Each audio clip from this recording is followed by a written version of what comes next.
everyone, just look around you for a second. Right now, even as you're sitting still, the earth is spinning like a top. Maybe there's a fan turning above your head. Your own heart is beating.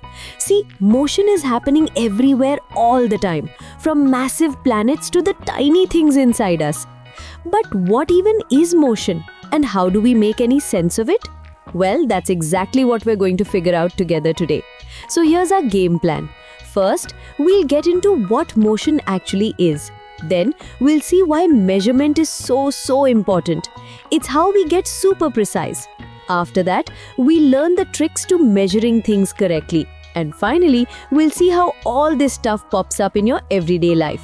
Ready? Let's get moving. Alright, first up, section 1. Before we can measure anything, we got to understand what it is we're looking at. So let's start with the most basic question of all. What actually is motion? I mean, it sounds simple, right? But when you say something is moving, what's really going on? Let's break it down. It's pretty simple actually. An object is in motion if its position is changing. Think about a car driving down the road. Every second it's in a different spot. That's motion. And the opposite is rest. An object is at rest if its position does not change over time. Like a bicycle parked outside, it's just staying put.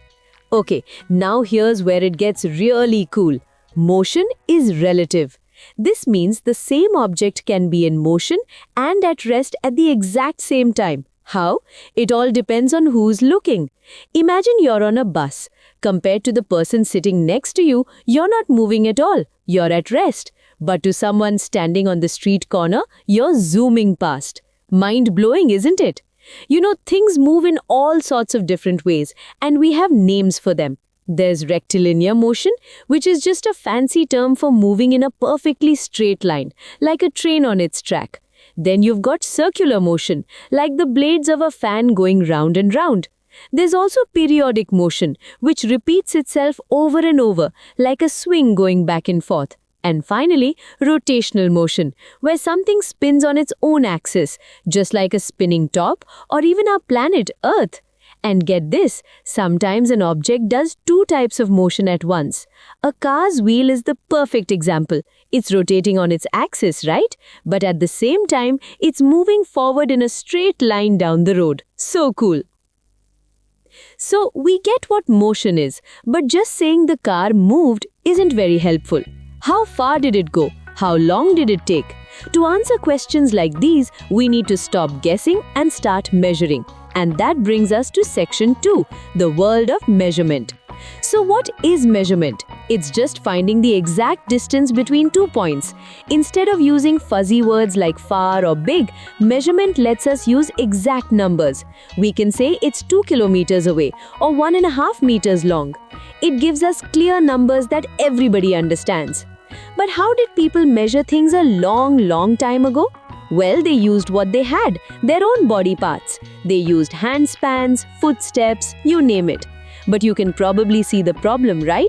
If you and your friend measure the same table using your handspans, you'll get different answers because your hands are different sizes. It was super confusing. That's why we came up with standard units. One single system that's the same for everyone, everywhere. Yeah, things like the handspan or the footstep didn't work out because, well, everyone is built differently.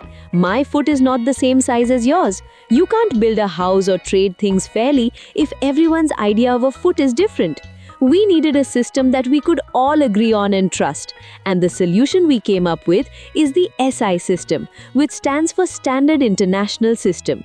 For length, we mostly use 3 main units.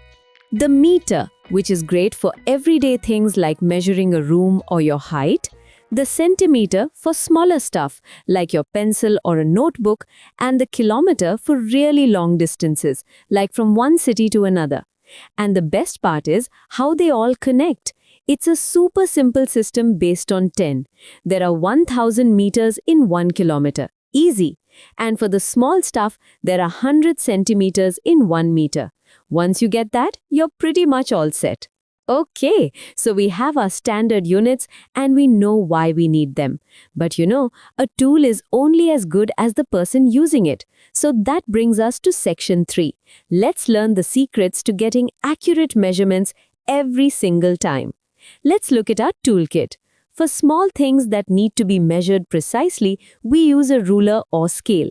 For bigger things like the height of a room or even for things that are curved, a measuring tape is perfect. And inside our cars and bikes, there's a cool device called an odometer that automatically keeps track of how many kilometers we've traveled. Now, using a ruler seems easy, but here are 4 golden rules to make sure you get it right. 1. Place the ruler perfectly straight against what you're measuring. 2. This is a big one. Always start from the 0 mark, not the edge of the ruler. 3.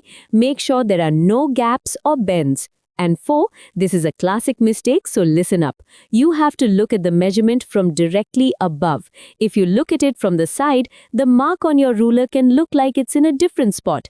This is called a parallax error, and it's an easy way to get the wrong answer. And now for our final section where we put it all together. We've talked about all this science, but where does it actually show up in the real world? Well, the answer is pretty much everywhere. Let's take a look.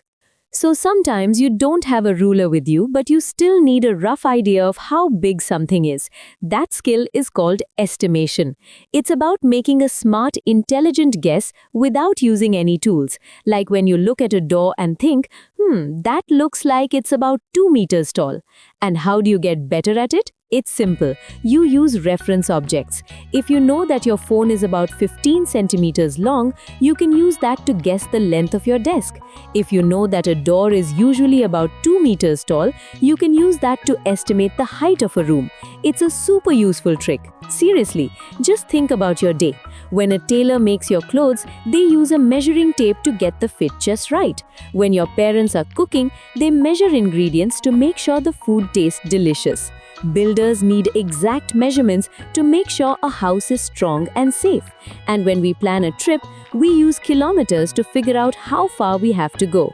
Measurement is everywhere. And that leads us to this really powerful idea. Measurement isn't just some boring thing you do in science class. It's like a universal language that helps us build, create, trade, and understand the world we live in. Phew, we covered a lot of ground today. So before we finish, let's do a super quick recap to make sure we remember all the important stuff. So here are the main things to remember. Motion is just a change in position, and it's always relative. There are 4 main types of motion. Standard units like meter and kilometer are accurate and the same for everyone. To get good results, you have to use your tools correctly. And finally, measurement is a huge part of our everyday lives, and that's it. So the next time you see a car pass by or a top spinning on the floor, you'll know exactly what's going on. The world is full of amazing things to observe and measure, and now you have the skills to do it. Thanks for joining me.